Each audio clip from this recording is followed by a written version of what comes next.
അധ്യക്ഷന് വേണ്ടി ക്ഷണിക്കുന്നു.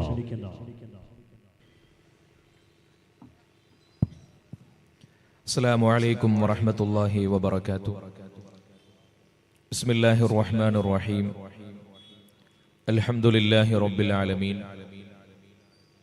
അല്ലാഹുമ്മ സ്വല്ലി അലാ സയ്യിദിനാ മുഹമ്മദിൻ വഅലാ ആലി സയ്യിദിനാ മുഹമ്മദ് കമാ സ്വല്ലൈത വബാറക്ത അലാ സയ്യിദിനാ ഇബ്രാഹീമ വഅലാ ആലി സയ്യിദിനാ ഇബ്രാഹീം ഫിൽ ആലമീന ഇന്നക ഹമീദും മജീദ്.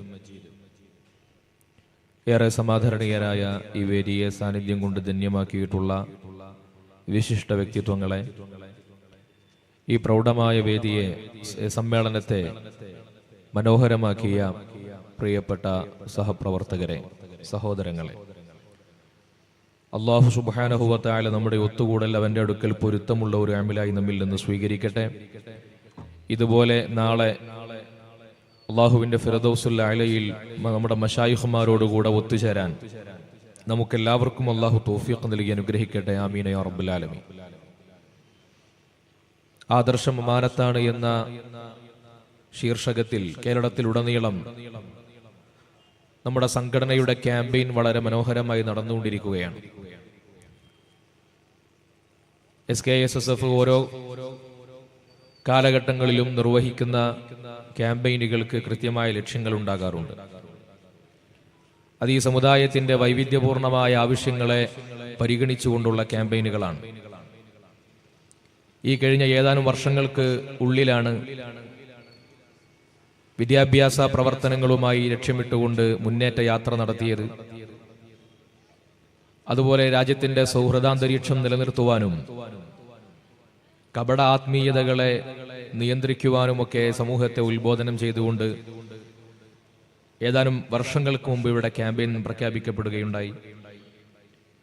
ഇപ്പോൾ ആദർശപരമായ സുരക്ഷിതത്വം മുസ്ലിം സമൂഹത്തിനെ ഉണർത്തിക്കൊണ്ടാണ് ആദർശ ക്യാമ്പയിൻ നടക്കുന്നത്. കഴിഞ്ഞ 35 കൊല്ലത്തിനിടയിൽ കേരളത്തിലെ മുസ്ലിം സമൂഹത്തിന്റെ വൈവിധ്യപൂർണമായ ആവശ്യങ്ങളെ പരിഗണിച്ചുകൊണ്ടാണ് നമ്മളുടെ ക്യാമ്പയിനുകൾ നടക്കാറുള്ളത്. ആദർശ ക്യാമ്പയിൻ എന്ന് പറഞ്ഞാൽ അത് ബഹുമാനപ്പെട്ട സമസ്ത കേരള ജംഇയ്യത്തുൽ ഉലമയുടെ പ്രവർത്തകരുടെയും അതിന്റെ പോഷക ഘടകങ്ങളുടെയും പ്രഥമമായ ഉത്തരവാദിത്തമാണ്. നമ്മൾ ഏതൊരു ആശയത്തെ പ്രതിനിധീകരിച്ചുകൊണ്ടാണോ ജീവിക്കുന്നത് എങ്കിൽ അത് എന്റെ ആദർശമായി മാറി എന്ന് എനിക്ക് പറയാൻ കഴിയണം.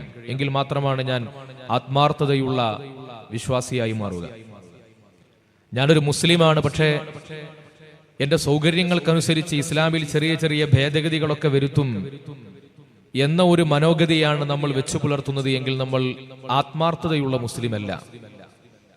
ലോകത്തെ എല്ലാ മനുഷ്യരും ആശയങ്ങളെ പ്രതിനിധീകരിച്ചുകൊണ്ട് ജീവിക്കുന്നവരാണ്. പക്ഷേ എല്ലാവരും ആശയത്തെ ആദർശമായി സ്വീകരിക്കുന്നവരല്ല. നമ്മുടെ നാട്ടിൽ കാണുന്ന ബുദ്ധിയുള്ള മുഴുവൻ മനുഷ്യർക്കും ഒരു ആശയമുണ്ടായിരിക്കും. എന്നാൽ ഒരു ആശയം എപ്പോഴാണ് ആദർശമായി മാറുക? ഞാൻ ഏതൊരു ആശയത്തെയാണോ പ്രതിനിധീകരിക്കുന്നത് എങ്കിൽ അതിന്റെ നിലനിൽപ്പിനു വേണ്ടി, സംരക്ഷണത്തിനു വേണ്ടി ജീവത്യാഗം ചെയ്യാൻ ഞാൻ സന്നദ്ധനാകുമ്പോഴാണ് ഞാൻ ഒരു ആദർശശാലിയായി മാറുന്നത്. മലയാളത്തിൽ ആ വാക്ക് ഉപയോഗിക്കപ്പെടുന്നത് തന്നെ അത്തരത്തിൽ ഒരു ആത്മാർത്ഥമായ സ്നേഹവായ്പകളോടുകൂടി ആശയത്തെ സമീപിക്കുന്നവരെ കുറിച്ചാണ്. ഭൗതികമായ നേട്ടങ്ങൾക്കോ താല്പര്യങ്ങൾക്കോ വേണ്ടി ഞാൻ ഉൾക്കൊള്ളുന്ന ആശയത്തെ മാറ്റിവെക്കുകയോ മുറിച്ചു മാറ്റുകയോ ചെയ്യുന്നവർക്ക് ആദർശമുണ്ടെന്ന് പറയാൻ കഴിയില്ല. നമുക്ക് ഇസ്ലാം അഹ്ലുസുന്ന എന്ന് പറയുന്നത് നമ്മുടെ ആശയമല്ല. നമ്മളിങ്ങനെ ഒഴുക്കിനനുസരിച്ച് ഇസ്ലാമിന്റെയും സുന്നത്തു ജമാഅത്തിന്റെയും ഒക്കെ ശീലങ്ങൾ എനിക്ക് ഒഴുക്കിനനുസരിച്ചുകൊണ്ട് ലഭിക്കുന്നുവെങ്കിൽ ഞാൻ അതിന്റെ പിറകെ പോകും എന്ന് പറയേണ്ടവനല്ല. മറിച്ച് ഏത് പരിതസ്ഥിതിയിലും പ്രതിസന്ധിയിലും സുന്നത്തു ജമാഅത്തിന്റെ ആശയത്തെ ഞാൻ എന്റെ ആദർശമായി സ്വീകരിക്കുകയും അതിനെ എതിർക്കാൻ വരുന്ന ആളുകളെ എന്ത് ശക്തി കൊടുത്തു പ്രതിരോധിക്കാൻ ഞാൻ സന്നദ്ധമാവുകയും ചെയ്യുമെന്ന് ഉറക്കെ പ്രഖ്യാപിക്കേണ്ടവനാണ് നമ്മൾ. കാരണം കഴിഞ്ഞ 100 കൊല്ലമായി കേരളത്തിൽ ബഹുമാനപ്പെട്ട സമസ്ത കേരള ജംഇയ്യത്തുൽ ഉലമയുടെ നിലനിൽപ്പിന്റെ ആധാരമായി പ്രവർത്തിക്കുന്നത് ഭൗതികമായ ഘടകങ്ങളല്ല. ഈ സമൂഹം സമസ്തയുടെ പിറകെ കൂടിയത് 926-ൽ സമസ്തയുണ്ടാക്കിയ കെട്ടിടത്തിന്റെ വലിപ്പം കണ്ടുകൊണ്ടോ ഇതിന്റെ പണ്ഡിതന്മാരുടെ സമ്പത്ത് കണ്ടുകൊണ്ടോ അവരുടെ ഭൗതികമായ സ്ഥാനമാനങ്ങളെ കണ്ടുകൊണ്ടോ അല്ല. 926-ൽ രൂപീകരിക്കപ്പെട്ട് ഒരു വിദ്യാഭ്യാസ സ്ഥാപനം എന്ന അർത്ഥത്തിലേക്ക് നമ്മുടെ സംഘടന വികസിക്കുന്നത് 25 കൊല്ലം കഴിഞ്ഞ് 951-ലാണ്.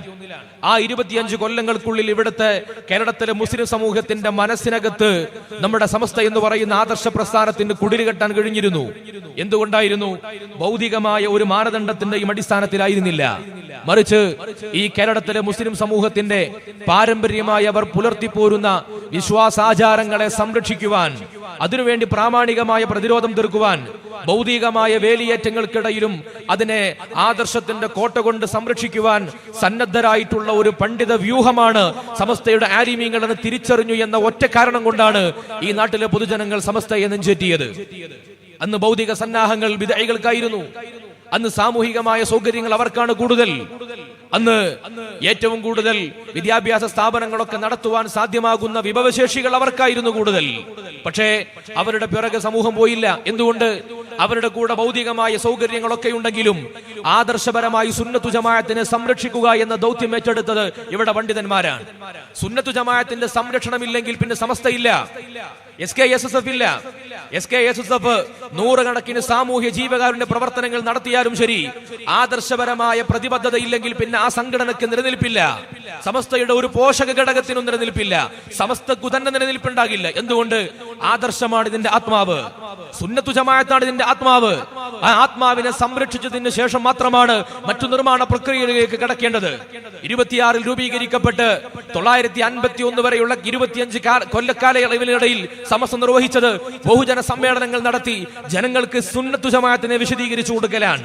നിങ്ങൾക്ക് ആലിമീങ്ങളോട് സ്നേഹമുണ്ടാകണം, ആദരവുണ്ടാകണം, നിങ്ങൾക്ക് പരിശുദ്ധ ഇസ്ലാമിന്റെ പാരമ്പര്യമായ മാർഗത്തിന്റെ പിറകെ നിങ്ങൾ നിൽക്കണമെന്ന് പറഞ്ഞു കൊടുക്കലാണ്. അവർക്കൊരിക്കലും ഭൗതികമായ സന്നാഹങ്ങളെ സജ്ജമാക്കി കൊടുക്കാനല്ല സമസ്ത നിർവഹിച്ചിട്ടുള്ളത്. അതുകൊണ്ട് തന്നെയാണ് കഴിഞ്ഞ 100 കൊല്ലമായി സമസ്തയുടെ കൂടെ ഈ നാട്ടിലെ പൊതുജനങ്ങൾ കൂടെ ചേർന്ന് നിൽക്കുന്നത്.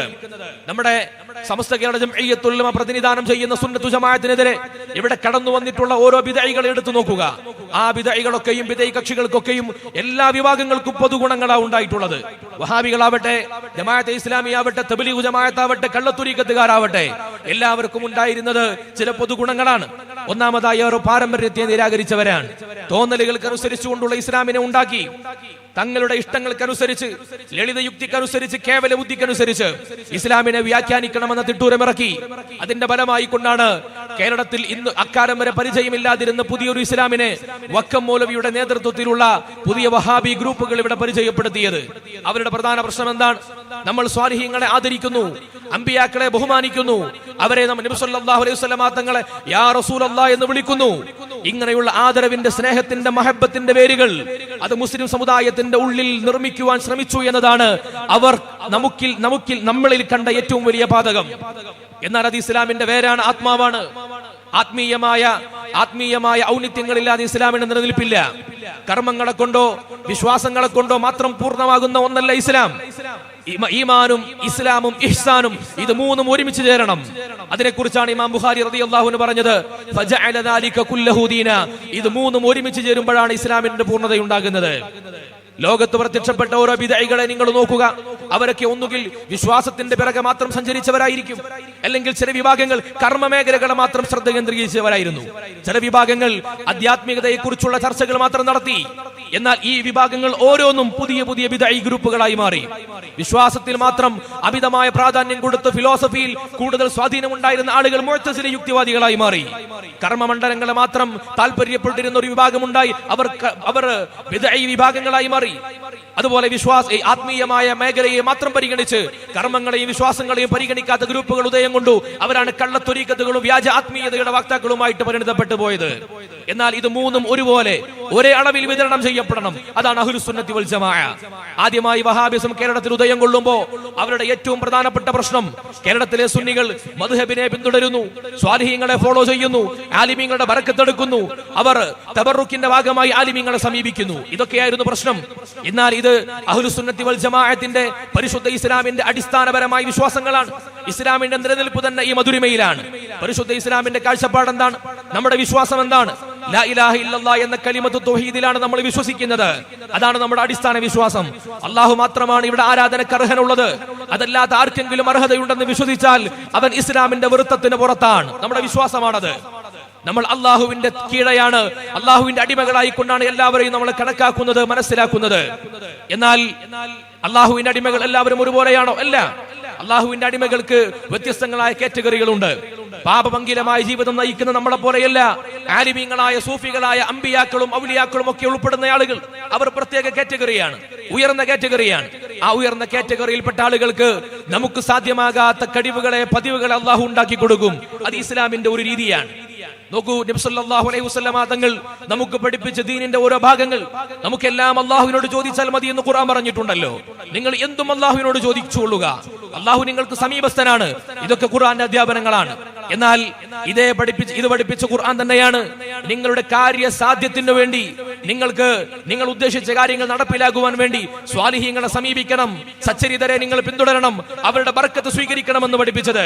നബി സല്ലല്ലാഹു അലൈഹി വസല്ലമ തങ്ങളുടെ അരികിൽ വന്ന് സ്വഹാബത്ത് അവിടുത്തെ വിയർപ്പെടുത്തിയിരുന്നു. എന്തിനു വേണ്ടി? ബർക്കത്തിനു വേണ്ടി. നബി തങ്ങളുടെ വിയർപ്പ് ബർക്കത്തിനു വേണ്ടി എടുത്ത ഉമ്മു സലമി റളിയല്ലാഹു അൻഹയോട് നബി സല്ലല്ലാഹു അലൈഹി വസല്ലമ തങ്ങൾ അരുതേ എന്ന് പറഞ്ഞിട്ടില്ല. വിശുദ്ധ ഖുർആനിന്റെ ഒരു ആയത്തിലും ഉമ്മു സലമി ബീവി ചെയ്തതുപോലെ നബി തങ്ങളുടെ വിയർപ്പ് ബർക്കത്തിനു വേണ്ടി എടുക്കണമെന്ന് പറഞ്ഞിട്ടുണ്ടായിരുന്നില്ല. പിന്നെ എവിടെ നിന്നാണ് ഇത് കിട്ടിയത്? നബി സല്ലല്ലാഹു അലൈഹി വസല്ലമ തങ്ങളെ കുറിച്ചുള്ള പൂർണ്ണ ബോധ്യമുണ്ടായാൽ, ഇത് അഷ്റഫുൽ ഖൽഖാണെന്ന് ബോധ്യപ്പെട്ടാൽ, അവിടെ പിന്നെ ഞാൻ ഏതു സമീപനം സ്വീകരിക്കണമെന്ന് പറയേണ്ടതില്ല. ഇത് എന്റെ ഉപ്പയാണെന്ന് എന്നോട് പറഞ്ഞു നൽകിയാൽ ആ ഉപ്പയെ പിന്നെ എങ്ങനെ ആദരിക്കണമെന്ന് എനിക്ക് പറഞ്ഞു തരാൻ പാടില്ല. അത് വീണ്ടും പറയേണ്ടി വരുന്നു എന്നത് ആ മകന്റെ അയോഗ്യതയാണ്. നബി സല്ലല്ലാഹു അലൈഹി വസല്ലമ തങ്ങൾ അഷ്റഫുൽ ഖൽഖാണെങ്കിൽ ആ അഷ്റഫുൽ ഖൽഖിൽ നിന്ന് ലഭിക്കാവുന്ന നന്മയുടെ നിമിത്തങ്ങൾ മുഴുവനും സ്വീകരിക്കണം. അതുകൊണ്ട് സ്വഹാബത്ത് റസൂലുള്ളാഹി തങ്ങളുടെ ഉമിനീര് സ്വീകരിച്ചു, അവിടുത്തെ രക്തം സ്വീകരിച്ചു, അവിടുത്തെ ശഅർ മുബാറക്കിനെ സ്വീകരിച്ചു, അവിടുത്തെ ഖബറു ശരീഫിന്റെ അരികിൽ പോയി സിയാറത്ത് ചെയ്തു, അതിന്റെ ബറക്കത്ത് സ്വീകരിച്ചു. ഇങ്ങനെ നബി സല്ലല്ലാഹു അലൈഹി വസല്ലമ തങ്ങളുമായി ബന്ധപ്പെട്ട പൊരുത്തമുള്ള കാര്യങ്ങളെയൊക്കെ ബറക്കത്തിന് വേണ്ടി സ്വീകരിക്കുന്ന രീതി സ്വഹാബത്ത് ചെയ്തു. അതെന്തുകൊണ്ടാണ്? പുണ്യമുള്ള സ്ഥലങ്ങൾ, പുണ്യമുള്ള സമയങ്ങൾ, പുണ്യമുള്ള വ്യക്തികൾ, ഇതൊക്കെ ഇസ്ലാമിൽ ആളുകൾക്ക് നന്മകൾ ലഭിക്കുന്നതിന്റെ മാനദണ്ഡമാണ്. ഇല്ലേ? അറഫ മരുഭൂമിയിൽ നമ്മൾ പോയി ദുൽഹിജ്ജ 9 ളുഹർ മുതൽ വൈകുന്നേരം വരെയുള്ള സമയം നിൽക്കും. അതേ സമയത്ത് അവിടെ പോയി ദുആ ചെയ്യും. എന്തുകൊണ്ടാണ്? എവിടെ നിന്ന് ദുആ എന്നാലും അള്ളാഹുവിനെ തന്നെയല്ലേ വിളിക്കുന്നത്, അള്ളാഹുവിനോട് തന്നെയല്ലേ പറയുന്നത്. പിന്നെ എന്തിനാ അറഫയിൽ ദുൽഹിജ്ജ 9 പോയിട്ട് തിരക്ക് കൂട്ടുന്നത്? അത് അള്ളാഹു നിയമിച്ച നിമിത്തമാണ്. എന്തിനാണ് ഹജറുൽ അസ്വദിനെ തൊട്ടുമുത്തുന്നത്? എന്തിനാണ് ഹിജർ ഇസ്മായിലിന്റെ ഉള്ളിൽ പോയി നിസ്കരിക്കുന്നത്? എന്തിനാണ് മഖാം ഇബ്രാഹിമിന്റെ പരിസരത്ത് നിസ്കരിക്കുന്നത്? അത് അള്ളാഹു നിർണയിച്ച നിമിത്തങ്ങളായതുകൊണ്ടാണ്. ബാക്കിയുള്ള പള്ളിയുടെ സ്ഥലങ്ങളിലൊക്കെ നിസ്കരിച്ചാലും ഒക്കെ അള്ളാഹുവിലേക്ക് തന്നെയാണ്. എന്നിട്ടും എന്തുകൊണ്ടാണ് മുബാറക്കായ സ്ഥലങ്ങളിൽ പോയി നിങ്ങൾ നിസ്കാരങ്ങൾ നിർവഹിക്കണമെന്ന് പറഞ്ഞത്, അവിടെ പോയി ദുആ ചെയ്യണമെന്ന് പറഞ്ഞത്? അതാ മുബാറക്കായ സ്ഥലങ്ങൾ അള്ളാഹുവിലേക്ക് നിങ്ങൾ കടുക്കുവാനുള്ള നിമിത്തങ്ങളായി എന്ന ഒറ്റ കാരണം കൊണ്ടാണ്. ഇങ്ങനെ സമയങ്ങൾ നിമിത്തങ്ങളായതുപോലെ, സ്ഥലങ്ങൾ നിമിത്തങ്ങളായതുപോലെ വ്യക്തികളെയും നിമിത്തങ്ങളായിട്ട് പരിശുദ്ധ ഇസ്ലാം പരിചയപ്പെടുത്തിയിട്ടുണ്ട്. അതുകൊണ്ടാണ് നബി സല്ലല്ലാഹു അലൈഹി വസല്ലമ തങ്ങളുടെ അരികിലേക്ക് വന്നിട്ട് സ്വഹാബിമാർ അവർ സ്വർഗ്ഗം ചോദിച്ചത്. നബി റളിയല്ലാഹു അൻഹു ആണ് റസൂലുള്ളാഹി തങ്ങളോട് എനിക്ക് സ്വർഗ്ഗത്തിൽ നിങ്ങളുടെ കൂടെ സ്ഥാനം വേണമെന്ന് പറഞ്ഞത്. നബി തങ്ങളുടെ കൂടെയുള്ള സാമീപ്യം. അപ്പൊ നബി സല്ലല്ലാഹു അലൈഹി വസല്ലമ തങ്ങൾ തിരിച്ചു ചോദിച്ചോ, സ്വർഗ്ഗം തരുന്ന ആള് ഞാനല്ല, എനിക്കത് തരാൻ കഴിയില്ല, മേലിൽ എന്നോട് ചോദിക്കരുത് എന്ന് പറഞ്ഞോ? ഇല്ല. നബി റളിയല്ലാഹു അൻഹു സ്വർഗ്ഗം വാഗ്ദത്തം ചെയ്തു കൊടുക്കുകയാണ്. നബി സല്ലല്ലാഹു അലൈഹി വസല്ലമ തങ്ങളുടെ അരികിൽ വന്ന് മാറാൻ വേണ്ടി ദുആ ചെയ്യാൻ വേണ്ടി പറഞ്ഞപ്പോ അബൂ ഹുറൈറ റളിയല്ലാഹു അൻഹുവിനോട് നബി സല്ലല്ലാഹു അലൈഹി വസല്ലമ തങ്ങൾ ഒരു മുബാറക്കായ ഒരു വിരിപ്പിൽ എന്തോ ആംഗ്യം കാണിച്ചിടുന്നത് പോലെ കാണിച്ചു കൊടുത്തിട്ട് അത് നെഞ്ചോട് ചേർത്ത് വെക്കാൻ വേണ്ടി പറഞ്ഞു. എന്തിനാ അങ്ങനെയൊക്കെ ചെയ്തത്? അള്ളാഹുവിനോട് നേരിട്ട് പറഞ്ഞാൽ പോരെ? മുജാഹിദുകൾ പറയുന്ന പോലെ എന്തിനായിരുന്നു അത്? നിങ്ങളുടെ കാര്യസാധ്യത്തിന് വേണ്ടി നബി സല്ലല്ലാഹു അലൈഹി വസല്ലമ തങ്ങളാകുന്ന ആ മഹാത്മാവിനെ, നുബുവത്തിന്റെ റിസാലത്തിന്റെ പ്രകാശമുള്ള മഹാത്മാവിനെ സമീപിച്ചാൽ പരിഹാരമുണ്ടെന്ന് പഠിപ്പിക്കാനാണ്. ഇത് വിശുദ്ധ ഖുർആന്റെ അധ്യാപനമല്ലേ? ലോകത്ത് സാധാരണക്കാരായ ആളുകൾക്ക് നടക്കാത്ത കഴിവുകളെ അല്ലാഹു അസാധാരണമായി അവന്റെ പ്രിയപ്പെട്ട ആളുകൾക്ക് മുഅ്ജിസത്തിലൂടെ, കറാമത്തിലൂടെ ഉണ്ടാക്കി കൊടുക്കും. അത് ഖുർആന്റെ അധ്യാപനമല്ലേ? വിശുദ്ധ ഖുർആനിൽ സുലൈമാൻ നബി അലൈഹി സ്വലാത്തു വസ്സലാമിന്റെ കൽപ്പന പ്രകാരം കാറ്റ് സഞ്ചരിക്കുന്നു എന്ന് ഖുർആൻ പറഞ്ഞിട്ടുണ്ട്. തജ്രി ബി അംരിഹി. കാറ്റ് സഞ്ചരിക്കുന്നത് അള്ളാഹുവിന്റെ കൽപ്പന കൊണ്ടല്ലേ? എന്തുകൊണ്ടാണ് സുലൈമാൻ നബിയുടെ കൽപ്പന കൊണ്ട് സഞ്ചരിക്കുമെന്ന് പറഞ്ഞത്? അത് സുലൈമാൻ നബി അലൈഹിസ്സലാമിന് അള്ളാഹു കൊടുക്കുന്ന പ്രത്യേകമായ കഴിവുകളാണ്. നമ്മുടെ കൈ ഒരു തീയിൽ കൊണ്ടുപോയിട്ടാൽ കൈ പൊള്ളിപ്പോകും. അത് പ്രകൃതിയുടെ നിയമമാണ്. ആ നിയമത്തെ ഉണ്ടാക്കിയത് അള്ളാഹുവാണ്. എന്നാൽ ആ നിയമത്തെ ഇബ്രാഹിം നബിക്ക് വേണ്ടി മാറ്റിക്കൊടുത്തു. ഇബ്രാഹിം നബി അലൈഹിസ്സലാത്തു വസ്സലാം തീയിലേക്ക് എറിയപ്പെട്ടപ്പോ ഒരു പോറലും ഏൽക്കാതെ പുറത്തേക്ക് വന്നു. എങ്ങനെ? ആ മഹാനുഭാവന് അവിടുത്തെ സ്വലാഹിയത്തിന്റെ ഫലമായിട്ട് അള്ളാഹു കൊടുക്കുന്ന സമ്മാനമായിരുന്നു അത്. മറിയം ബീവി റളിയല്ലാഹു അൻഹ ഉണങ്ങിയ മരം പിടിച്ചു കുലുക്കിയപ്പോൾ അതിൽ നിന്ന് പഴുത്ത പഴങ്ങൾ വന്നു. ഇത് പ്രകൃതിയുടെ നിയമത്തിന് വിരുദ്ധമാണ്. ശാസ്ത്രം കൊണ്ട് വിശദീകരിക്കാൻ കഴിയാത്ത കാര്യമാണ്. എങ്ങനെയാണ് ഇത് സാധ്യമായത്? നമ്മളെ കൊണ്ട് കഴിയാത്ത കാര്യം മറിയം ബീവി റളിയല്ലാഹു അൻഹയെ കൊണ്ട് എങ്ങനെ സാധ്യമായി? മറിയം ബി റളിയല്ലാഹു അൻഹാ വിശുദ്ധ ഖുർആൻ പരിചയപ്പെടുത്തിയത് ചാരിത്ര വിശുദ്ധിയുള്ള വനിത എന്നാണ്. ആ സ്വലാഹിയത്തിന്റെ ഉടമയുടെ കരങ്ങളെ കൊണ്ട് ഒരു ഉണങ്ങിയ മരം പിടിച്ചു കുലുക്കിയപ്പോൾ അതിൽ നിന്ന് പഴുത്ത പഴങ്ങൾ കിട്ടി. ഖദർ നബി അലൈഹിസ്സലാത്തു വസ്സലാമിനെ പരിചയപ്പെടുത്തിയില്ലേ? എന്താ ഖദർ നബിയുടെ യഥാർത്ഥത്തിലുള്ള പേര്? അതല്ലല്ലോ, ബല്യ എന്നാണ് യഥാർത്ഥ പേര്. ഖദർ നബിക്ക് ആ പേര് കിട്ടിയത്, പച്ചപ്പ് എന്ന അർത്ഥമുള്ള ഖദർ എന്ന വാക്കിന്റെ അർത്ഥം പേര് കിട്ടിയത്, മഹാനവറുകൾ ഏതു പ്രദേശത്തേക്ക് ചെന്നാലും അവിടെ ഊഷരമായ മരുക്കാടാണെങ്കിൽ മഹാനവറുകൾ അവിടെ എത്തിയാൽ അത് ഊഷ്മളമായി മാറും, അവിടെ പഴവർഗ്ഗങ്ങൾ ഉണ്ടാകും, അവിടെ പച്ചപ്പുണ്ടായി മാറും. ഇങ്ങനെ സ്വലാഹിയത്തിന്റെ അടയാളങ്ങൾ എവിടെയുണ്ടോ അവിടെയാണ് അല്ലാഹു തആല ബറക്കത്തുകളെ നിയോഗിച്ചു കൊടുത്തത്. മഹാനായ മൂസാ നബി അലൈഹിസ്സലാത്തു വസ്സലാം ഞാൻ ഖബറടക്കം ചെയ്യപ്പെടേണ്ടത് ബൈത്തുൽ മുഖദ്ദസിന്റെ പരിസരത്താണ് എന്ന് ആഗ്രഹിച്ചത് എന്തുകൊണ്ടാണ്? മഹാന്മാരായ പണ്ഡിതന്മാർ തഫ്സീറുകൾ രേഖപ്പെടുത്തി. എന്തുകൊണ്ട്? ആ ബൈത്തുൽ മുഖദ്ദസിന്റെ പരിസരത്ത് അന്ത്യവിശ്രമം കൊള്ളുന്ന സ്വാലിഹീങ്ങളുടെ ഫള് കിട്ടാൻ. അതുകൊണ്ടാണ് അവിടെ ഖബർ വേണമെന്ന് ആഗ്രഹിച്ചത്. നിങ്ങൾ നോക്കുക, സ്ഥലത്തിന്റെ പ്രത്യേകത എന്തുകൊണ്ടാ? അവിടെയുള്ള സ്വാലിഹീങ്ങളുടെ ബറക്കത്ത് കൊണ്ട്. മഹാനായ ഉമർ ഇബ്നു ഖത്താബ് റളിയല്ലാഹു അൻഹു തന്റെ മരണത്തോടടുക്കുന്ന വേളയിൽ എനിക്ക് റസൂലുള്ളാഹി തങ്ങളുടെ ഖബറിന്റെ അടുത്ത് ഒരു ഇടം കിട്ടുമോ ഖബറിന് എന്ന് യാചിക്കുന്നുണ്ട് ആയിഷ ബീവി റളിയല്ലാഹു അൻഹയോട്. ആയിഷ ബീവിയുടെ വീട്ടിലാണ് ഖബർ ഉള്ളത്, അവിടെ ശുദ്ധീകരിക്കുന്നവരുടെ ഖബറുണ്ട്. ഇനി ഒരു ഖബറിന് കൂടിയാണ് സ്ഥലമുള്ളത്, എനിക്ക് തരുമോ എന്ന് കെഞ്ചി യാചിക്കുകയാണ് ഖലീഫ. എന്തിനു വേണ്ടിയാണ്? എവിടെ ഖബറടക്കപ്പെട്ടാലും അല്ലാഹുവിലേക്കല്ലേ മടക്കം. ആ റൗളയുടെ മുമ്പിൽ നിന്ന് നോക്കിയാൽ ജന്നത്തുൽ ബഖീ കാണില്ലേ? അവിടെ പോയി കിടന്നാലും അല്ലാഹുവിലേക്ക് തന്നെയല്ല മടക്കും. പിന്നെ എന്തിനാണ് ആ റൗള ഷരീഫിന്റെ ചാരെ ആയിഷ ബീവിയുടെ വീട്ടിൽ തന്നെ കിടക്കണമെന്ന കൊതി എന്തിനാണ്? ഖുർആനിൽ അങ്ങനെ ഒരു ആശയം പറഞ്ഞിട്ടുണ്ടോ? നിങ്ങളുടെ ഖബർ നബി സല്ലല്ലാഹു അലൈഹി വസല്ലം തങ്ങളുടെ വീട്ടിലാകട്ടെ എന്ന അധ്യാപനമുണ്ടോ? ഹദീസിലുണ്ടോ? എവിടെയുമില്ല. എന്നിട്ടും എന്തുകൊണ്ടാണ് ഈമാനിലും ഇസ്ലാമിലും കാർക്കശ്യമുള്ള ഉമർ റളിയല്ലാഹു അൻഹു അവിടെ കിടക്കണമെന്ന് ആഗ്രഹിച്ചത്? മഹാനായ ഇബ്നു ഹജർ റളിയല്ലാഹു അൻഹു, ഇബ്നു ബത്താൽ റളിയല്ലാഹു അൻഹു, മഹാനായ ഇബ്നു ഖുദാമ തുടങ്ങിയ പണ്ഡിതന്മാരൊക്കെ രേഖപ്പെടുത്തി നബി സല്ലല്ലാഹു അലൈഹി വസല്ലം തങ്ങളുടെ ഖബറിന്റെ പരിസരത്തുള്ള ബറക്കത്ത് കിട്ടാൻ. ഇബ്നു ഖുദാമ പറഞ്ഞു, അതുകൊണ്ട് ഇതിൽ നിന്നും ലഭിക്കുന്ന പാഠം, സ്വാലിഹീങ്ങൾ അടക്കം ചെയ്യപ്പെട്ട മഖബറയിൽ അടക്കം ചെയ്യപ്പെടാൻ താല്പര്യപ്പെടുക എന്നത് സുന്നത്താണെന്ന് ഇബ്നു ഖുദാമ റളിയല്ലാഹു രേഖപ്പെടുത്തി. ഇത് ഇസ്ലാമിന്റെ ഒരു അധ്യാപനമാണ്. സ്വലാഹിയത്തിന്റെ ഉടമകളിലൂടെ നിങ്ങൾക്ക് ബറക്കത്തുകൾ അല്ലാഹു ദാനമായി നൽകുമെന്നത് ഇസ്ലാമിന്റെ അധ്യാപനമാണ്. മഹാനായ ഉഖബത്ത് ഇബ്നു ആമിർ റളിയല്ലാഹു അൻഹു, ഉമർ റളിയല്ലാഹു അൻഹുവിന്റെ ഭരണകാലത്തെ അവിടുത്തെ പോസ്റ്റ്മാനാണ്. മഹാനവറുകൾ തഹ്ദീബുൽ അസ്മാഇൽ ഇമാം നവവി റളിയല്ലാഹു അൻഹു പറയുകയാണ്, ഷാമിൽ നിന്ന് മദീനയിലേക്ക് സിയാറത്തിന് വേണ്ടി വന്നു. 7 ദിവസം യാത്ര ചെയ്തിട്ടാ വന്നത്. തിരിച്ച് ഷാമിലേക്ക് മടങ്ങിപ്പോയി 2.5 ദിവസം കൊണ്ട് അങ്ങോട്ട് മടങ്ങിയെത്തി. 2.5 ദിവസം കൊണ്ട്. എങ്ങനെയാണ് ഈ യാത്രയുടെ ദൂരം കുറഞ്ഞു പോയത്? ഒരേ വാഹനം, ഒരേ വഴി. എങ്ങനെയാണ്? മഹാനായ ഇമാം നവവി റളിയല്ലാഹു അൻഹു പറയുകയാണ്, നബി സല്ലല്ലാഹു അലൈഹി വസല്ലം തങ്ങളുടെ ഖബറിന്റെ അടുത്ത് വന്ന് ദുആ ചെയ്തതിന്റെ ബറക്കത്ത് കൊണ്ട് മാത്രം ലഭിച്ച കാര്യമാണ്.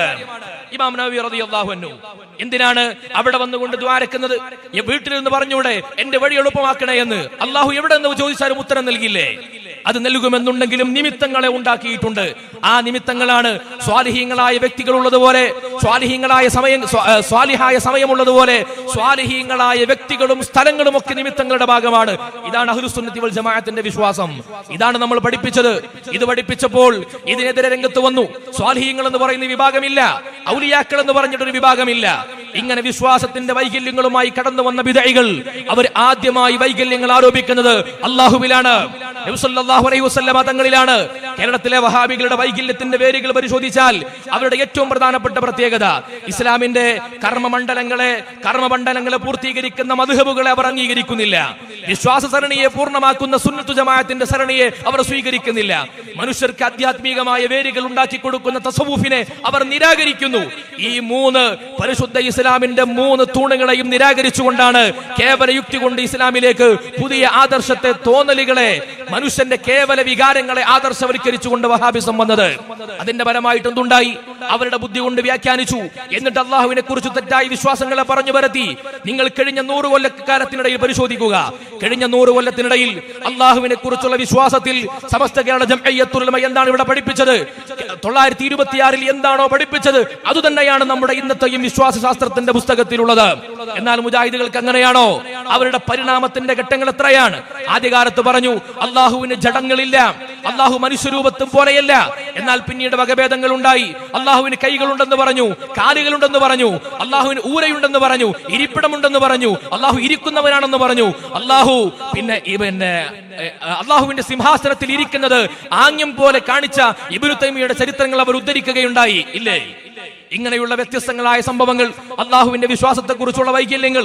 ഒരു മൗലവി അള്ളാഹുവിനെ കുറിച്ച് അള്ളാഹുവിന് കൈകളുണ്ടെന്ന് പറഞ്ഞപ്പോൾ മറു മൗലവി പറഞ്ഞു അള്ളാഹുവിന് കൈകളില്ല.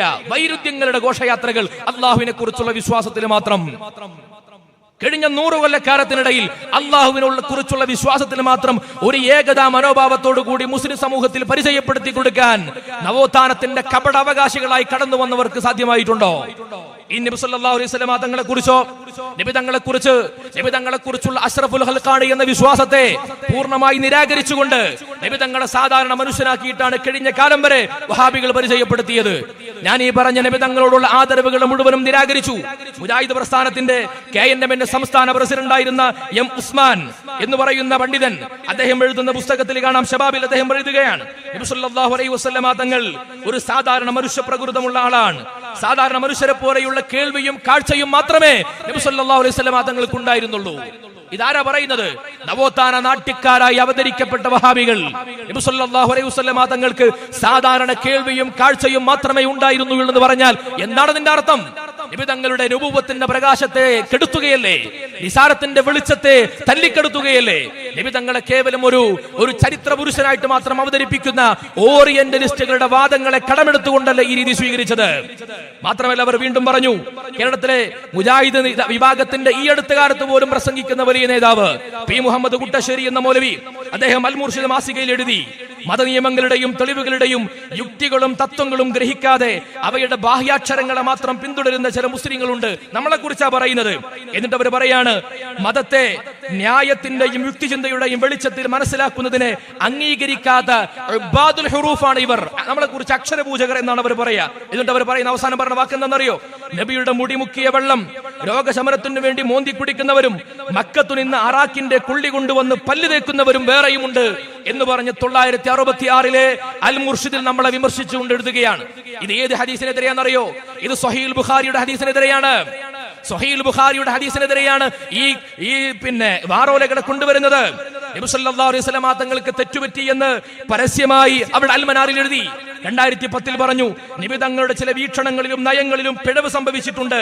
അത്തരം സംഭവങ്ങൾ ആവർത്തിക്കാതിരിക്കാൻ അള്ളാഹു നബിയെ ആക്ഷേപിക്കുകയുണ്ടായി. പറയുന്ന വാക്കിൽ ഒരു മാന്യത വേണ്ടേ? നബി സല്ലല്ലാഹു അലൈഹി വസല്ലം തങ്ങളെ കുറിച്ച് സമൂഹത്തിന് പറഞ്ഞു കൊടുക്കുന്ന പാഠങ്ങളായത്. എന്നാൽ നബി തങ്ങളുടെ ജീവിതത്തിലെ ലഭ്യമാകുന്ന വസ്തുക്കളെ കൊണ്ടൊക്കെ ബറക്കത്തിനെ സ്വീകരിച്ചത് സ്വഹീഹുൽ ബുഖാരിയുടെ രേഖകളല്ലേ? ആ രേഖകളെ മുഴുവൻ തള്ളിക്കളഞ്ഞിട്ട് കേരളത്തിലെ ഒരു മൗലവി പറഞ്ഞത് ബുഖാരിയല്ല, ബുഖാരിയുടെ വാപ്പ എന്ന് പറഞ്ഞാലും സ്വീകരിക്കൂല എന്നാണ്. എത്ര ദാഷ്ട്യമാണിത്! തങ്ങളുടെ തോന്നലുകൾക്കനുസരിച്ചുകൊണ്ട് ഇസ്ലാമിനെ വ്യാഖ്യാനിക്കുക. സമാനമായ സ്വഭാവങ്ങൾ ജമാഅത്തെ ഇസ്ലാമിയും പറഞ്ഞിട്ടുണ്ട്. നബി സല്ലല്ലാഹു അലൈഹി വസല്ലം തങ്ങളെ കുറിച്ച് സാധാരണ മനുഷ്യനാണെന്ന്.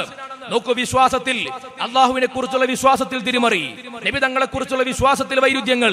ഇനി തൗഹീദിലോ 1926 തൗഹീദാണോ ഇന്ന് മുജാഹിദുകൾക്കുള്ളത്? നിങ്ങൾ മുശ്രിക്കാണെന്ന്, നിങ്ങൾ കാഫറുകളാണെന്ന് പറഞ്ഞ് മുദ്ര കുത്താനാണ് മുജാഹിദ് ഇവിടെ വന്നത്. 1920 അവർ പറഞ്ഞത് സുന്നികൾ കാഫറാണ് എന്നാണ്, സുന്നികൾ മുശ്രിക്കാണ് എന്നാണ്. അതിനവർ സ്വീകരിച്ച മാനദണ്ഡം എന്താണ്? റഷീദ് റിള പറഞ്ഞ മതയുക്തിവാദ ചിന്തകൾ, അദ്ദേഹത്തിന്റെ ദുർവ്യാഖ്യാനങ്ങൾ, അത് സ്വീകരിച്ച് നമ്മളെ കാഫറാക്കാൻ വേണ്ടി വന്ന ആളുകൾ 1940-കളായപ്പോൾ ജമാഅത്തെ ഇസ്ലാമി അവരിൽ നിന്ന് തന്നെയാ ഉണ്ടായത്. വഹാബികളുടെ നേതാവ് KT അബ്ദുള്ള മൗലവിയാണ് കേരളത്തിൽ ജമാഅത്തെ ഇസ്ലാമിയുടെ പ്രചാരകനായി 1940-കളിൽ വന്നത്. അദ്ദേഹത്തിന്റെ പ്രശ്നം എന്താ? മുജാഹിദിന് തീവ്രത പോരാ. അബ്ദുള്ള മൗലവി പറഞ്ഞ വാദം എന്തായിരുന്നു? സുന്നിയും മുശ്രിക്കാണ്, മുജാഹിദും മുശ്രിക്കാണ്. ഒരേ ആശയത്തിൽ വൈകല്യങ്ങൾ സംഭവിച്ചപ്പോൾ അത് വീണ്ടും പരിണമിച്ച് കൂടുതൽ അപകടകാരികളായി മാറി. 1970-കളിൽ ചേകനൂർ മൗലവി വന്നു. ചേകനൂർ മൗലവി ആരാ? സുന്നികൾക്കെതിരെ, തവസ്സുൽ ഇസ്തിഗാസക്കെതിരെ സംവാദം നടത്താൻ വേദികളിൽ നിറഞ്ഞു നിന്ന ആളാണ്. ചേകനൂർ മൗലവി മുജാഹിദിന്റെ സോഫ്റ്റ്വെയർ ഉപയോഗിച്ചുകൊണ്ട് പഠനം നടത്തിയപ്പോ അയാൾക്ക് ബോധ്യപ്പെട്ടു ഇമാമിങ്ങളെ മാത്രം തള്ളിയാൽ പോരാ, സ്വഹാബികളെയും തള്ളണം. അബൂ ഹുറൈറ റളിയല്ലാഹു അൻഹുവിനെ കുറിച്ച് രൂക്ഷമായ ഭാഷയിൽ തെറ്റായ പ്രചാരണങ്ങൾ നടത്തി. ഹദീസുകളെ തള്ളിക്കളഞ്ഞു. സ്വഹീഹുൽ ബുഖാരിയുടെ ഹദീസുകളെയാണ് നിഷ്ഠൂരമായി തള്ളിക്കളഞ്ഞത് ചേകനൂർ മൗലവി. എന്നിട്ട് ചേകനൂർ മൗലവി പറഞ്ഞ എന്താ? തറാവീഹ് മാത്രം ചുരുക്കിയാൽ പോരാ, ഇശാവും ചുരുക്കണമെന്ന ചേകനൂരിന്റെ വാദം. എവിടെ നിന്ന് കിട്ടി? വഹാബി സോഫ്റ്റ്വെയർ ഉപയോഗിച്ചുകൊണ്ട്. നിങ്ങൾ മഖ്ബറകളെ മാത്രം എതിർത്താൽ പോരാ, സംസം വെള്ളത്തിന്റെ പുണ്യത്തെ എതിർക്കണം, ഹജറുൽ അസ്വദിന്റെ പുണ്യത്തെ എതിർക്കണം. നിങ്ങൾ സംസം വെള്ളം ഉൾപ്പെടെയുള്ള തബറുക്കായി ഇസ്ലാമിൽ സ്ഥിരപ്പെട്ട കാര്യങ്ങൾ മുഴുവൻ എതിർക്കണം. മഖ്ബറകളെ മാത്രം എതിർത്താൽ പോരാ. മഖ്ബറകളെ എതിർക്കുന്ന യുക്തി കൊണ്ട് ഹജറുൽ അസ്വദിനെ എതിർക്കേണ്ടി വന്നിട്ടുണ്ട് കേരളത്തിലെ മുജാഹിദുകൾക്ക്. ഇത് ചേകനൂരിൽ മാത്രം അവശേഷിക്കുന്നതാണോ? അല്ല. വെട്ടം അബ്ദുള്ള ഹാജി എന്ന് പറയുന്ന മുജാഹിദിന്റെ നേതാവ്, അയാൾ മുജാഹിദായി ജീവിച്ചയാളാണ്. അദ്ദേഹം മഹ്ദി ഇമാമിന്റെ ആഗമനത്തെ എതിർത്തിട്ടുണ്ട്. മഹ്ദി ഇമാമിന്റെ ആഗമനത്തെ കുറിച്ച് അതുമായി ബന്ധപ്പെട്ടു വന്ന ഹദീസുകൾ മുഴുവനും ദുർബലമാണെന്ന് ആദ്യമായി പരിചയപ്പെടുത്തിയത് റഷീദ് റിളയാണ്. ആ റഷീദ് റിളയുടെ തഫ്സീറുൽ മനാറിനെ അതേപടി പകർത്തിയിട്ടാണ് കേരളത്തിലെ മൗലവിമാർ അതിനെ വ്യാപകമായി പ്രചരിപ്പിച്ചത്. ദുർവ്യാഖ്യാനത്തിന്റെ സ്രോതസ്സുകളായി ഈ ചേകനൂർ മൗലവി വന്നിട്ട് പറഞ്ഞു, സുന്നിയും മുശ്രിക്ക്, മുജാഹിദും മുശ്രിക്ക്, ജമാഅത്തും മുശ്രിക്ക്. നമ്മളെ മുശ്രിക്കാക്കാൻ വേണ്ടി വന്ന ആളുകൾ പിന്നെ തമ്മിൽ ശിർക്ക് ആരോപിക്കുന്ന കാഴ്ച. 2002 വീണ്ടും ഇവര് പിളർന്നു. മുജാഹിദിനെ 2 ഗ്രൂപ്പായി. ഒരു ഗ്രൂപ്പ് പറയുന്നു നിങ്ങൾ മുശ്രിക്ക്, മറുഗ്രൂപ്പ് പറയുന്നു നിങ്ങൾ മുശ്രിക്ക്. 2007 എത്തിയപ്പോൾ വീണ്ടും പിളർപ്പ്. ഈ അടുത്താണ് കോഴിക്കോട് മുജാഹിദിന്റെ സംസ്ഥാന സമ്മേളനം നടന്നത്. ആ സമ്മേളനത്തിന്റെ ഭാഗമായി ഒരു പത്രസമ്മേളനം വിളിച്ചു അവരെ. ആ പത്രസമ്മേളനത്തിൽ കുറെ മൗലവിമാരിയിരിക്കുന്നുണ്ട്.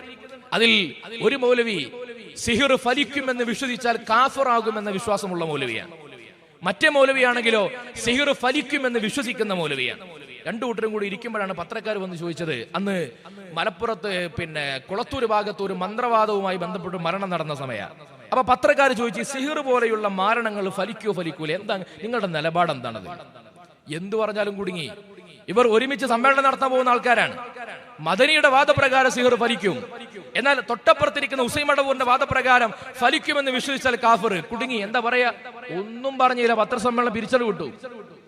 നമ്മൾ സുപ്രഭാതത്തിൽ അതേക്കുറിച്ച് ലേഖനം എഴുതിയിരുന്നു. നമ്മുടെ നേതാക്കന്മാർ എന്തുകൊണ്ട് ഗതിയിലേക്ക് എത്തി? ഞാൻ ചോദിക്കട്ടെ, 1920കളിൽ ജീവിച്ചിരുന്ന മുജാഹിദെങ്ങാനും ഇന്ന് ഭൂമിയിലേക്ക് വന്നാൽ ഇന്നത്തെ മുജാഹിദിന്റെ വാദപ്രകാരം അവർ മുശ്രിക്കാ? വക്കമൗലവിയെ കുറിച്ച് മുഹമ്മദ് കണ്ണ് എന്ന അദ്ദേഹത്തിന്റെ ബന്ധു ആത്മകഥ എഴുതിയ പുസ്തകത്തിൽ പറയുന്നുണ്ട്, ചരിത്ര പുസ്തകത്തിൽ. വക്കമൗലവി എല്ലാ ദിവസവും തന്റെ വീട്ടിൽ വരുന്ന ആളുകളെ മന്ത്രിച്ചൂതുന്ന പണിയുണ്ടായിരുന്നു. എല്ലാ ആൾക്കാരും എല്ലാ ദിവസവും.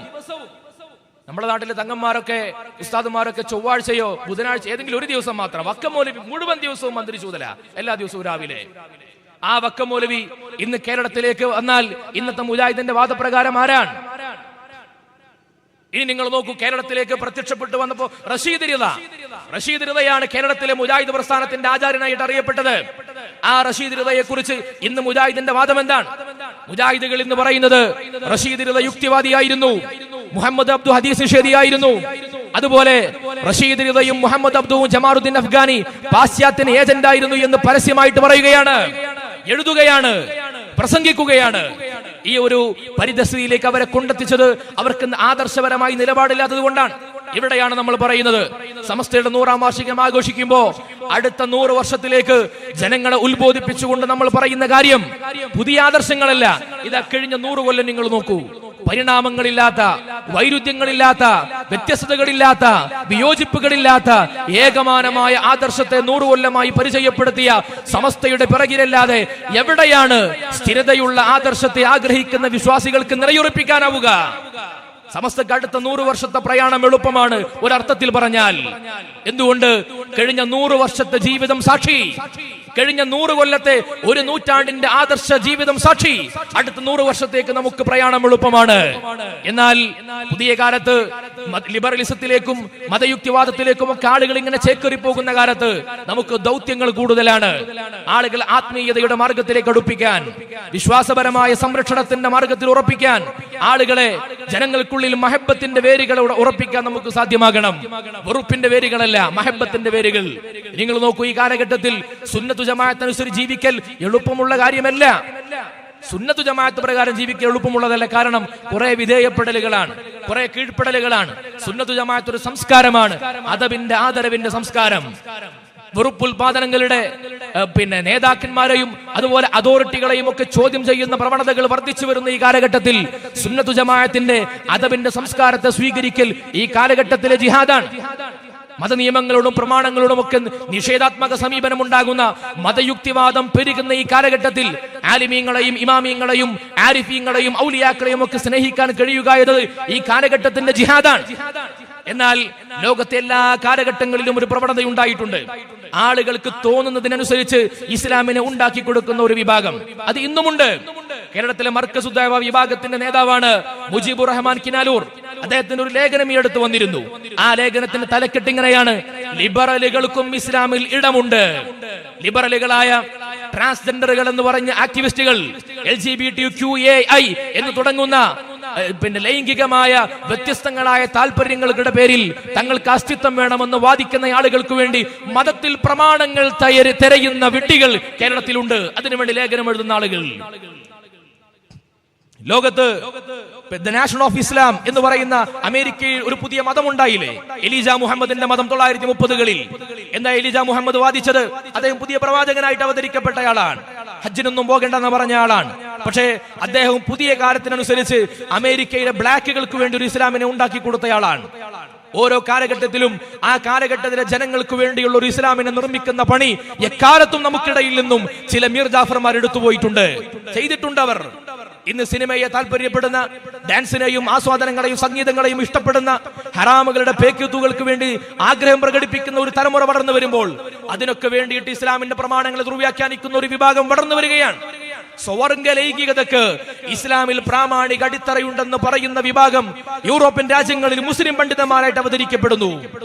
ഇതിനെ പ്രതിരോധിക്കേണ്ടത് ആരുടെ ഉത്തരവാദിത്തമാണ്? ഇസ്ലാമിനെ ചെത്തി ലിബറലുകൾക്ക് വേണ്ടി ഇസ്ലാമിനെ മിനുക്കി കൊടുക്കുന്ന പണിയെടുക്കുന്നവർ ലോകത്തെ കാലത്തും ഉണ്ടായിട്ടുണ്ട്.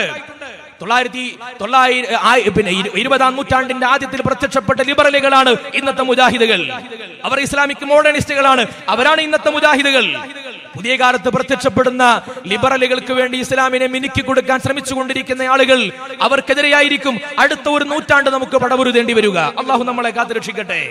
അത്തരക്കാർക്കിടയിൽ നിന്ന് സമുദായത്തെ രക്ഷപ്പെടുത്താൻ നമുക്ക് കഴിയണം. ഇത് പറഞ്ഞുകൊണ്ടേയിരിക്കണം, ഇത് ശക്തിപ്പെടുത്തിക്കൊണ്ടേയിരിക്കണം. അതിനുള്ള ദൗത്യമാണ് നമ്മൾ ഏറ്റെടുക്കേണ്ടത്. കഴിഞ്ഞ ഒരു 10-30 കൊല്ലങ്ങൾക്ക് മുമ്പ് നമ്മൾ നടത്തിയ സുന്നത്തു ജമാഅത്തിന്റെ സംരക്ഷണത്തിന് വേണ്ടിയുള്ള അധ്വാനത്തിനേക്കാൾ കൂടുതൽ അധ്വാനങ്ങൾ നടത്തേണ്ട ഒരു കാലത്താണ് നമ്മൾ ജീവിക്കുന്നത്. കാരണം നമ്മുടെ ചുറ്റുപാടുകൾ ലിബറൽ ഇസ്ലാമിന് അനുകൂലമാണ്. നമ്മുടെ ചുറ്റുപാടുകൾ സൂഫി ഇസ്ലാമിന് അനുകൂലമല്ല. നമ്മുടെ ചുറ്റുപാടുകൾ ഒരു മതയുക്തിവാദ ചിന്തകളെ പ്രേരിപ്പിക്കുന്ന, പ്രോത്സാഹിപ്പിക്കുന്ന ചുറ്റുപാടുകളാണ്. അതൊരിക്കലും ആധ്യാത്മികമായ വിധേയത്വത്തിന്റെ, അദബിന്റെ സംസ്കാരത്തെ പ്രോത്സാഹിപ്പിക്കുന്ന ചുറ്റുപാടുകളല്ല. അതിനിടയിൽ ഇസ്ലാമിന്റെ, സൂഫി ഇസ്ലാമിന്റെ മനോഹാരിതയെ നിലനിർത്തുവാനും പ്രഘോഷണം ചെയ്യുവാനും അതിനെ പരിചയപ്പെടുത്തുവാനും നമുക്ക് സാധ്യമായെങ്കിൽ മാത്രമാണ് അടുത്ത 100 വർഷം കഴിയുമ്പോഴും ഇതുപോലെ ആത്മാഭിമാന ബോധത്തോടുകൂടി സമസ്തയെയും സുന്നത്ത് ജമാഅത്തിനെയും പറയാൻ നമ്മുടെ തലമുറകൾക്ക് സാധ്യമാവുകയുള്ളൂ. നമ്മുടെ ഉലമാ, നമ്മുടെ ഏതൊരു ആത്മവീര്യത്തെയും ആദർശവീര്യത്തെയും മുൻനിർത്തിയിട്ടാണോ നമുക്ക് ഈ ആദർശത്തിന് ദീപശിഖ കൈമാറിയത് എങ്കിൽ അതേ വീര്യത്തോടുകൂടി അതിൽ നിന്നൊരളവ് പോലും അതിൽ നിന്ന് കുറഞ്ഞു പോകാതെ അടുത്ത തലമുറയെ അമാനത്തായിട്ട് ഈ പരിശുദ്ധ ദീനിന്റെ കൊടിയെ, ഈ ദീപശിഖ ഏൽപ്പിക്കാൻ നമുക്ക് സാധ്യമാകണം. അല്ലാഹു നമുക്ക് തൗഫീഖ് നൽകട്ടെ എന്ന് മാത്രം ദുആ ചെയ്തുകൊണ്ട് അതിനുവേണ്ടിയുള്ള ഒരുക്കങ്ങളും ഉദ്യമങ്ങളും നമ്മുടെ വ്യക്തി ജീവിതത്തിലും സാമൂഹിക ജീവിതത്തിലുമൊക്കെ സുന്നത്തു ജമാഅത്ത് എന്ന സംസ്കാരത്തെ ശീലമാക്കി കൊണ്ടുവരുന്ന നടപടികൾ ഉണ്ടാകട്ടെ എന്ന് പ്രാർത്ഥിച്ചുകൊണ്ട് നിങ്ങളൊക്കെ ദുആ ചെയ്യണമെന്ന വസിയ്യത്തോടെ സ്വല്ലല്ലാഹു അലാ സയ്യിദനാ മുഹമ്മദിൻ വആലിഹി വസഹ്ബിഹി അജ്മഈൻ വൽഹംദുലില്ലാഹി റബ്ബിൽ ആലമീൻ. അസ്സലാമു അലൈക്കും വറഹ്മത്തുള്ളാഹി.